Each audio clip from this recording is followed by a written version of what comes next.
बहनों और भाइयों, भांजे और भांजियों, आज बुद्ध पूर्णिमा है। आज के दिन ही बोधि वृक्ष के नीचे भगवान बुद्ध ने ज्ञान प्राप्त किया था। भगवान बुद्ध ने कहा था, सर्वम दुखम, दुख समुदाय, दुख निरोध और दुख निरोध गामिनी प्रतिपद। मतलब दुख है, दुख का कारण भी है और कारण का निवारण भी किया जा सकता है। और उसके लिए उन्होंने अष्टांग मार्ग बताया। उन्होंने हमें मध्यम मार्ग पर चलने की शिक्षा दी। उन्होंने अनुशासित जीवन जीने का मार्ग हमें बताया। आज कोरोना संकट ने मानवता को एक बार फिर से झकझोर कर रख दिया है। यह अलग बात है कि आज हम कोरोना संक्रमण को नियंत्रित करने की स्थिति में आ रहे हैं। जैसा मैंने बताया, भगवान बुद्ध ने कहा था, दुख तो है और दुख का कारण भी है। ये कोरोना वायरस का दुख हमारे सामने आया। वायरस फैलने का कारण भी है,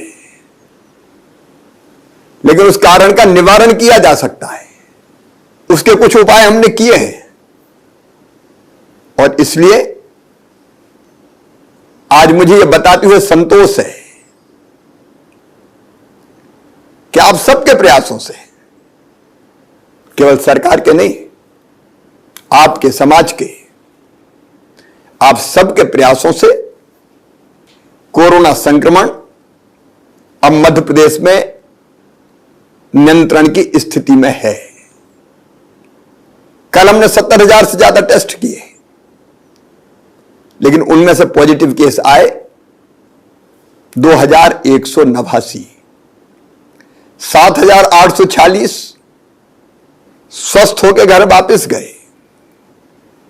पॉजिटिविटी रेट घटकर अब 3.1% के आसपास रह गया है और रिकवरी रेट बढ़कर, मतलब स्वस्थ होने वालों की दर 93.39% है। मतलब 100 बीमार जो थे उनमें से 93 से ज्यादा लोग स्वस्थ होकर जा रहे हैं और यह प्रतिशत लगातार बढ़ता जा रहा है। लेकिन निश्चिंत मत हो जाना, संकट अभी टला नहीं है, खतरा अभी बाकी है। वायरस हमारे बीच है। यह बात सही है कि आज 17 जिलों में 10 से कम पॉजिटिव केस आए हैं, लेकिन आज भी इंदौर और भोपाल में बहुत सावधानी की आवश्यकता है। दोनों में लगातार 500 से ज्यादा पॉजिटिव केस आ रहे हैं। रतलाम, रीवा, अनूपपुर, सीधी, इन जिलों को भी ध्यान देने की जरूरत है। और ध्यान केवल इनको नहीं, संपूर्ण प्रदेश में देने की आवश्यकता है। यह संक्रमण की दर कम क्यों हुई? इसलिए कि हमने कोरोना कर्फ्यू लागू किया।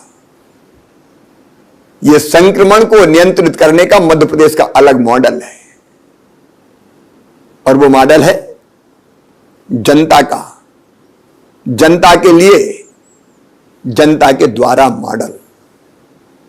अकेले सरकार ने नहीं किया।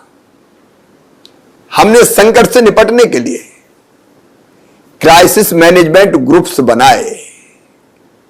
गांव का क्राइसिस मैनेजमेंट ग्रुप, शहर के बाढ़ का क्राइसिस मैनेजमेंट ग्रुप, ब्लॉक के क्राइसिस मैनेजमेंट ग्रुप और जिले के क्राइसिस मैनेजमेंट ग्रुप, जहां जिले में प्रभारी मंत्री के साथ आदरणीय सांसदगण, विधायकगण कलेक्टर, एसपी,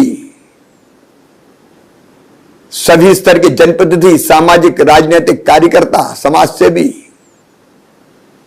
वहीं ब्लॉक में आदरणीय विधायकों ने लीड किया उसको,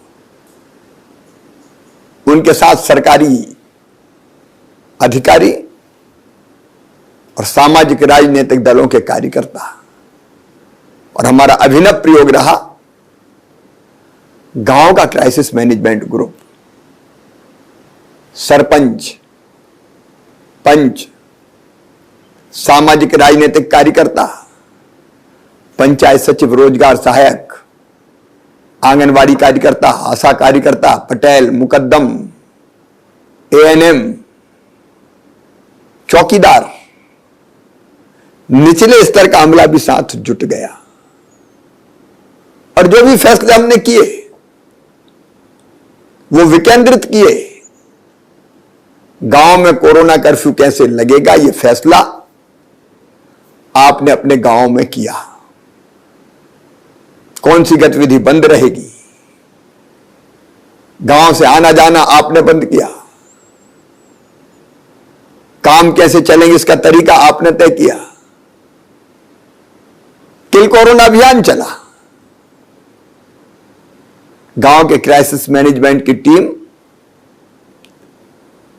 सर्वे दल के साथ घर घर पहुंची। आप अगर घर घर ना जाते तो कई लोग बताते ही नहीं कि खांसी और बुखार है। आपने बाकी व्यवस्थाएं भी संभाली। आपका अमूल्य योगदान है। वैसे ही शहर के बाढ़ का क्राइसिस मैनेजमेंट ग्रुप, उसने अपनी वार्ड की व्यवस्थाएं संभाली। बाढ़ में गतिविधियां बंद करने का काम किया, आना जाना नियंत्रित किया। ब्लॉक में कैसे कोरोना कर्फ्यू लागू होगा, कैसे सफल होगा, ब्लॉक के कौन कौन से गांव प्रभावित है, उनको कैसे हम माइक्रो कंटेनमेंट एरिया में ले जाएंगे, कोविड केयर सेंटर कैसे चलेगा, ब्लॉक के अंदर जो बना है उसका फैसला ब्लॉक की क्राइसिस मैनेजमेंट कमेटी ने किया। और संपूर्ण जिले में कोरोना कर्फ्यू कैसे लागू होगा और व्यवस्थाएं कैसे चलेगी, जिला अस्पताल, मेडिकल कॉलेज से जुड़े अस्पताल, इलाज की बाकी व्यवस्थाएं, सारी चीजों पर नियंत्रण जिले के क्राइसिस मैनेजमेंट ग्रुप ने किया। यह मध्य प्रदेश मॉडल है, जन भागीदारी का मॉडल। और इसी मॉडल के कारण मध्य प्रदेश में संक्रमण की दर नियंत्रित करने में हमको बहुत बड़ी सफलता मिली है। लेकिन मैं फिर निवेदन करना चाहता हूं, अभी लंबा रास्ता तय करना है। कोरोना कर्फ्यू लागू है, लेकिन यह कर्फ्यू अनंत काल तक नहीं रह सकता।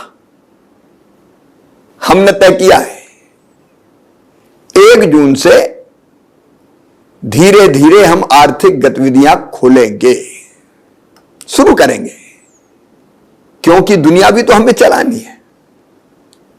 और कोरोना का वायरस रहेगा, इसलिए वायरस के रहते हुए दुनिया चलानी है। लेकिन सावधान,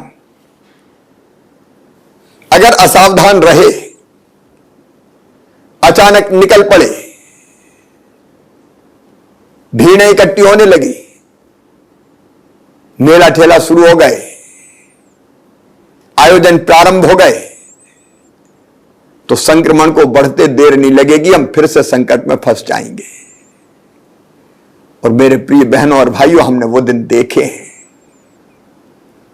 जब अस्पताल के बिस्तर भरे थे,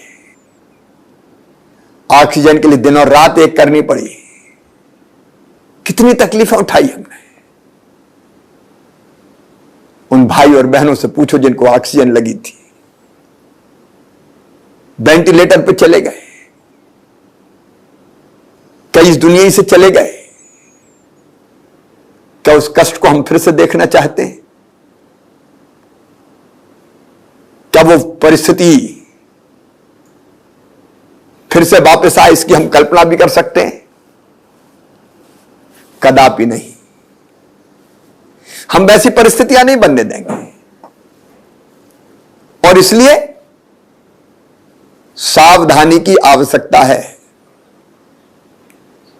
इसलिए कोरोना कर्फ्यू धीरे धीरे खोला जाएगा। और कौन तय करेगा? आप तय करोगे कैसे खोला जाएगा। गांव में कौन सी गतिविधि चालू रहेगी, कौन सी बंद रहेगी, यह गांव की क्राइसिस मैनेजमेंट कमेटी को तय करना है। बाढ़ में कौन सी गतिविधि बंद रहेगी, कौन सी चालू रहेगी, यह बाढ़ की क्राइसिस मैनेजमेंट कमेटी तय करेगी। ब्लॉक में क्या बंद रहेगा, क्या खुला रहेगा, यह ब्लॉक की क्राइसिस मैनेजमेंट कमेटी तय करेगी। और जिले में क्या खुला रहेगा, क्या बंद रहेगा, यह जिले की क्राइसिस मैनेजमेंट कमेटी तय करेगी। अलग अलग जिलों में परिस्थिति के हिसाब से अलग अलग व्यवस्थाएं भी होगी, वो भी आपको तय करना है। कोई जिला पूरी तरह से मुक्त हो गया तो वहां की गतिविधियां अलग होगी, लेकिन कहीं संक्रमण अगर फैला है तो वहां कौन सी चीज खुले, कौन सी बंद हो, उस पर अलग से वहां की क्राइसिस मैनेजमेंट कमेटी विचार करेगी। आप तय करिए 1 जून से पहले तय करना है तो 1-2 दिन में ही आपकी बैठक हो जाए, चर्चा हो जाए और आप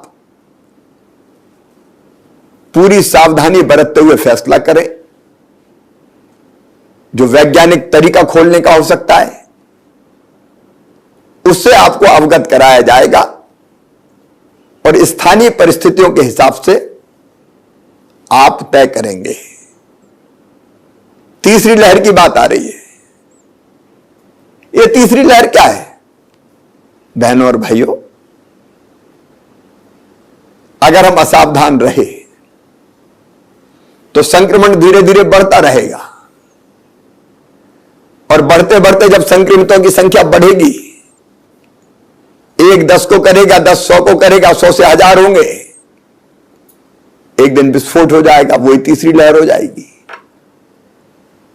तो हमको दुनिया चलाते हुए तीसरी लहर नहीं आने देना है, इसकी कोशिश करनी है। और इसके लिए हमने रोड मैप तैयार किया है। हम खोलेंगे तो, लेकिन सब चीजें नहीं खोलेंगे। आयोजन पूरी तरह से बंद रहेंगे।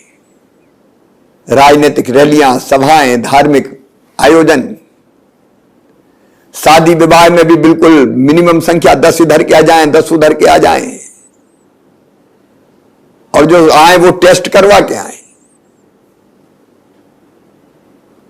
हम वही टेस्ट की व्यवस्था भी कर देंगे ताकि कोई पॉजिटिव हो तो पहले से सावधान हो जाए। कई जगह शादियों ने परिवार के परिवार तबाह कर दिए थे।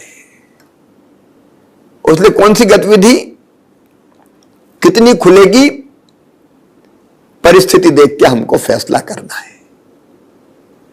और उन गतिविधियों के चालू रखते हुए अगर मार्केट खुलेगा तो कितनी दुकानें खुलेगी, दुकानदार को कैसे व्यवहार करना पड़ेगा, मास्क लगाए हुए हैं कि नहीं, दुकान के सामने गोले बनाए हुए हैं कि नहीं, ग्राहक का व्यवहार क्या है वो भी तय करना पड़ेगा। और ये इसलिए कि एक से दूसरे को संक्रमण ना फैले,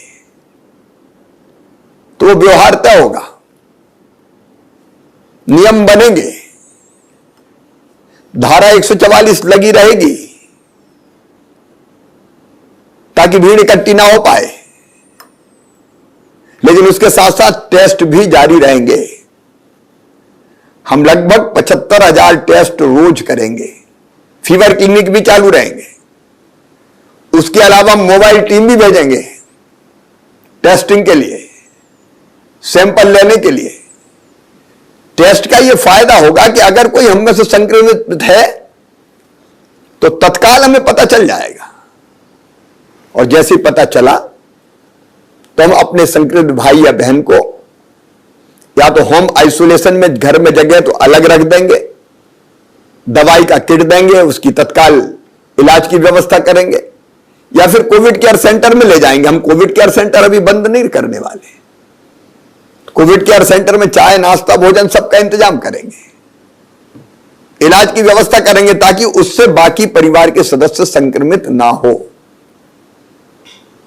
और फिर हम कॉन्ट्रैक्ट ट्रेसिंग करेंगे। अब नंबर कम हो गया, इसलिए यह संभव है।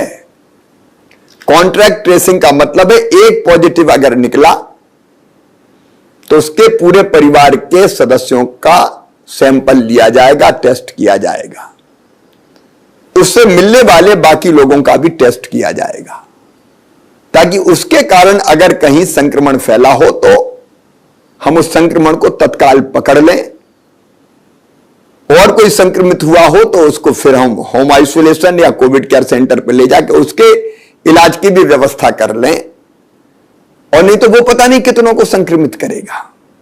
तो कॉन्ट्रैक्ट ट्रेसिंग। फिर अगर कहीं पॉजिटिव केस मिले, एक मिला, दो मिले, तो वहां माइक्रो कंटेनमेंट एरिया बना देंगे। उस घर को घेर लेंगे, दो चार घर को घेर लेंगे, वहां से आना जाना बंद करेंगे, ताकि वो संक्रमण वहां से बाकी लोगों में ना फैले। और चौथी चीज, किल कोरोना अभियान जारी रहेगा। अब हम आज से किल कोरोना अभियान 4 शुरू कर रहे हैं। मतलब गांव गांव में टीमें जाती रहेगी, सर्दी जुकाम बुखार वालों को ढूंढती रहेंगी क्राइसिस मैनेजमेंट ग्रुप के साथ, ताकि किसी को सर्दी जुकाम बुखार है तो उसकी तबीयत ना बिगड़े, तत्काल दवाई का निःशुल्क किट उसको दे दें, वो दवाई खाना शुरू कर दे, उसका टेस्ट हो जाए तो तत्काल पता चल जाए। और इन कदमों का फायदा यह होगा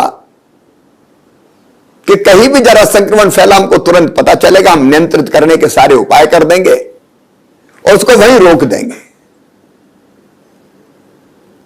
और इसलिए वो कोई बड़ी लहर नहीं बन पाएगा।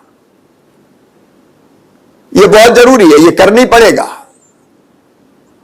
अगर हमने छोड़ दिया कि चलो अब कुछ नहीं करना, ना टेस्ट करना, ना चेक करना, ना देखना, ना भालना, तो किस दिन तीसरी लहर का विस्फोट हो जाए ठिकाना नहीं है। इसलिए कोरोना के साथ ही जीना है, वायरस के साथ जीना, तो ये सब चीजें हमको करनी पड़ेगी। और इसमें आप सबका सहयोग चाहिए। मेरे प्रिय बहनों, भाइयों, बेटे बेटियों, अनुशासित व्यवहार, संयत व्यवहार। हम निकलेंगे बिना मास्क के नहीं निकलेंगे, किसी भी कीमत में नहीं निकलेंगे। मास्क लगा ही रहेगा, और कोई बिना मास्क का दिखा तो टोक देंगे, क्योंकि वो केवल उसके लिए खतरा नहीं है, वो बाकी समाज के लिए खतरा बन रहा है। मैं सबसे अपील करता हूं, इस काम को आप संभालें। मैं मास्क लगाऊंगा, बाकी को लगवाऊंगा। मैं मेरे घर की सुरक्षा करूंगा, मेरे परिवार की सुरक्षा करूंगा कोरोना से। और फिजिकल डिस्टेंस, दूरी बना के रखनी है। जगह जगह सैनिटाइजर की व्यवस्था होगी तो हाथ सैनिटाइजर से या साबुन से साफ करते रहना है। इन नियमों का पालन करना ही है, और सचमुच में इनका पूरी कड़ाई से हमने पालन कर लिया। इसके लिए मैं आह्वान करता हूं, कोरोना वॉलंटियर्स निकले। अभी 1,17,000 कोरोना वॉलंटियर काम कर रहे हैं। मैं अपील करता हूं, बड़ी संख्या में कोरोना वॉलंटियर अपने आप को रजिस्टर कराए। अकेली पुलिस क्यों, समाज संभाले ये काम। क्राइसिस मैनेजमेंट ग्रुप के साथ कोरोना वॉलंटियर, ये व्यवस्था, मास्क लगा है कि नहीं लगा, दूरी बनी है कि नहीं बनी, इस सारे काम को संभाले। क्राइसिस मैनेजमेंट ग्रुप के साथ स्वयं सहायता समूह भी गांव गांव में सक्रिय हो जाए। जन अभियान परिषद की टीम सक्रिय हो, अलग अलग सामाजिक राजनीतिक संगठन सक्रिय हो। आओ आओ इसको एक सामाजिक आंदोलन बना दे, कोरोना से लड़ाई को। सरकार का काम नहीं, हम सबका काम है। सरकार अपनी ड्यूटी पूरी करेगी, मैं आपके साथ खड़ा हूं, कोई कसर नहीं छोड़ूंगा। कई तरह की योजनाएं हमने बनाई, उन पे आज विस्तार से चर्चा नहीं कर रहा, जनता को राहत देने के लिए वो जारी रहेगी। लेकिन इस समय सबसे बड़ा काम है, याद रखना, कोरोना के संक्रमण पर नियंत्रण। सभी धर्मगुरुओं से अपील करता हूं, वो अपने प्रभाव का उपयोग करते हुए अपने अनुयायियों को अनुशासित रहने के लिए प्रेरित करें। राजनीतिक दल राजनीतिक कार्यकर्ताओं को दिशा निर्देश दे। सामाजिक संगठन, स्वयंसेवी संगठन समाज को अनुशासित रहने का संदेश दे। आओ मध्य प्रदेश को मॉडल बना दें कोरोना नियंत्रण का। दुनिया चलाते हुए कोरोना का नियंत्रण, यह हमें करके दिखाना है। और हम ठान लेंगे तो हम कर देंगे। मध्य प्रदेश एक अलग राह बना देगा संक्रमण पर नियंत्रण की। बहनों और भाइयों, असंभव कुछ नहीं है। खम ठोंक ठेलता है जब नर, पर्वत के जाते पैर उखड़। मानव जब जोर लगाता है, पत्थर पानी बन जाता है। आज इसलिए मैं आपसे अपील कर रहा हूं, अपने लिए, अपनों के लिए, अपने प्रदेश के लिए, और अपना प्रदेश हम बताएंगे तो अपने देश के लिए भी आपका यह सहयोग चाहिए। मेरे बहनों और भाइयों, आपने अभी तक सहयोग दिया है, मुझे पूरा विश्वास है। अनुशासन का पालन करके कोरोना नियंत्रण के लिए सक्रिय भूमिका निभा के एक अलग राह बना देंगे आप मध्य प्रदेश में कोरोना नियंत्रण की। आइए मिलकर हम संकल्प करें, मैं अपनी ड्यूटी निभाऊंगा। अगर यह संकल्प सबने कर लिया, मैं अनुशासन का पालन करूंगा, मैं नियमों को मानूंगा, तो अपना प्रदेश कोरोना से मुक्त ही रहेगा। कोई लहरम नहीं आने देंगे। हम इलाज की और बाकी सब व्यवस्थाएं जारी रखेंगे। स्वास्थ्य सेवाओं को सुदृढ़ करेंगे। डॉक्टर, पैरामेडिकल स्टाफ की भर्ती, ऑक्सीजन प्लांट, ये अनेक उपाय हम जारी रखेंगे। लेकिन हम स्थिति को बिगड़ने नहीं देंगे, यह संकल्प सबसे बड़ा है। आइए हम मिलकर साथ चलें और कोरोना पर नियंत्रण करके दिखाएं। बहुत बहुत धन्यवाद, प्रणाम, नमस्कार।